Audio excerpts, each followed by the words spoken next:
ఆ తర్వాత యేసు గలిలయలో సంచారం చేస్తూ ఉన్నాడు.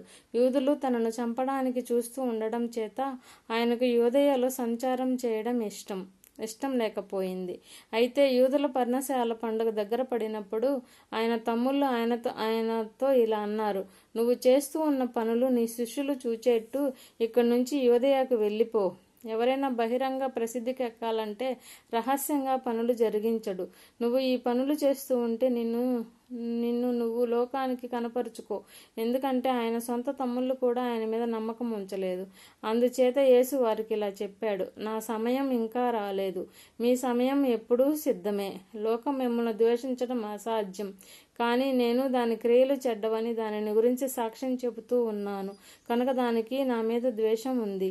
మీరు ఈ పండుగకు వెళ్ళండి, నా సమయం ఇంకా సంపూర్తి కాలేదు కనుక ఇప్పుడే ఈ పండుగకు వెళ్ళను. ఆయన వారికి ఇలా చెప్పిన తర్వాత గలిలయలో ఉండిపోయాడు. ఆయన తమ్ముళ్ళు పండుగకు వెళ్ళిన తర్వాతే ఆయన కూడా వెళ్ళాడు. బహిరంగంగా కాదు, కానీ రహస్యంగా. ఆ పండుగలో యూదులు ఆయన ఎక్కడ ఉన్నాడు అని అడుగుతూ ఆయనను వెతుకుతూ ఉన్నారు. ప్రజలలో ఆయన గురించి చాలా సనుగుడు ఉంది. కొంతమంది ఆయన మంచివాడు అన్నారు, మరికొందరు కాదు, ప్రజలను మోసగించి తప్పుదారి పట్టిస్తూ ఉన్నాడు అన్నారు. అయితే యూదులకు భయపడి ఆయనను గురించి ఎవరు బహిరంగంగా మాట్లాడలేదు.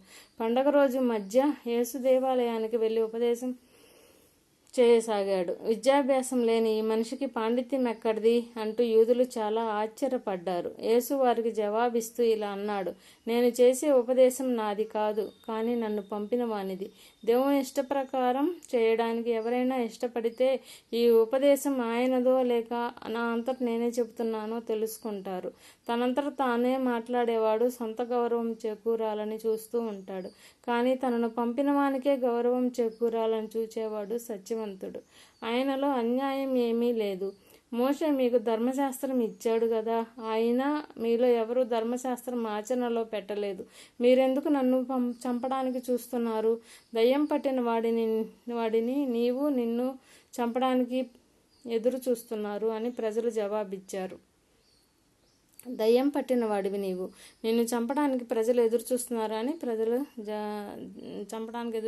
ప్రజలు జవాబిచ్చారు.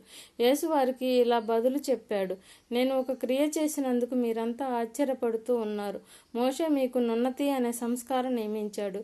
అది మోషే నుంచి వచ్చినది కాదు, కానీ పూర్వీకుల ద్వారా కలిగింది. మీరు విశ్రాంతి దినాన ఒక మనిషికి నున్నతి జరిగిస్తారు. మోషే ధర్మశాస్త్రం మీరకూడదని విశ్రాంతి దినాన ఒక మనిషిని ఉన్నతి పొందితే, విశ్రాంతి దినాన నేను ఒక మనిషిని పూర్తిగా బాగు చేసినందుకు మీరు నా మీద కోపపడుతున్నారేమిటి? బయటికి కనిపించే దాన్ని బట్టి నిర్ణయానికి రాకండి, న్యాయసమ్మతంగా నిర్ణయం చేసుకోండి. అప్పుడు జెరూసలేం వారిలో కొందరు ఇలా చెప్పుకున్నారు, వాళ్ళు చంపాలని చూస్తున్నవాడు ఈయనే కదా, ఇదిగో ఆయన బహిరంగంగా మాట్లాడుతూ ఉన్నాడు, కానీ వాళ్ళు ఆయనను ఏమీ అనరు. ఈయన నిజంగా అభిషిక్తుడు అని అధికారులకు తెలిసిపోయిందా ఏమిటి? కానీ ఈ మనిషి ఎక్కడివాడో మనకు తెలుసు. అభిషిక్తుడు వచ్చేటప్పుడు ఆయన ఎక్కడి నుండి వస్తాడో ఎవరికీ తెలియదు. అందుచేత యేసు దేవాలయంలో ఉపదేశిస్తూ బిగ్గరగా ఇలా అన్నాడు, నేను మీకు తెలుసు, నేను ఎక్కడి నుండి వచ్చానో అది కూడా మీకు తెలుసు. నా అంతటా నేనే రాలేదు, నన్ను పంపినవాడు సత్యవంతుడు, ఆయనను మీరు ఎరుగరు. నేనైతే ఆయనను ఎరుగుదును. నేను వచ్చినది ఆయన దగ్గర నుంచే, నన్ను పంపినది ఆయనే. అందుచేత వాళ్ళు ఆయనను పట్టుకోవడానికి చూశారు, కానీ ఆయన ఇంకా సమయం రాకపోవడం వల్ల ఆయన ఎవరి చేతికి చిక్కలేదు. ప్రజలలో అనేకులు ఆయన మీద నమ్మకం ఉంచారు. అభిషిక్తుడు వచ్చేటప్పుడు ఈయన కంటే ఎక్కువ సూచకమైన అద్భుతాలు చేస్తాడా అన్నారు. ఆయనను గూర్చి ఈ విషయాలు ప్రజలు గుంపు గుసగుసలాడడం పరిసయ్యులు విన్నారు కనుక ప్రధాన యాజకులు పరిసయ్యులు ఆయనను పట్టుకోవడానికి భటులను పంపారు. యేసు వారితో, ఇంకా కొద్ది కాలమే నేను మీతో ఉంటాను, తర్వాత నన్ను పంపిన వాని దగ్గరకు వెళ్ళిపోతాను.